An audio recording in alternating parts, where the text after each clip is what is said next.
Football বিশ্বকাপে সবচেয়ে বেশি ম্যাচ জয়। অস্ট্রিয়া 12 জয়, ক্রোয়েশিয়া 13 জয়, সুইজারল্যান্ড 14 জয়,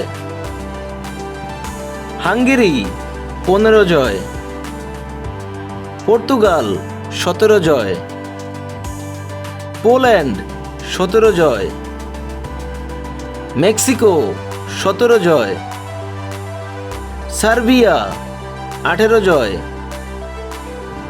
সুইডেন 19 জয়, রাশিয়া 19 জয়, বেলজিয়াম 21 জয়, উরুগুয়ে 25 জয়, নেদারল্যান্ডস 30 জয়, Spain 31 জয়, England 32 জয়, France 39 জয়, Italy 45 জয়, Argentina 47 জয়, Germany 68 জয়, Brazil 76 জয়।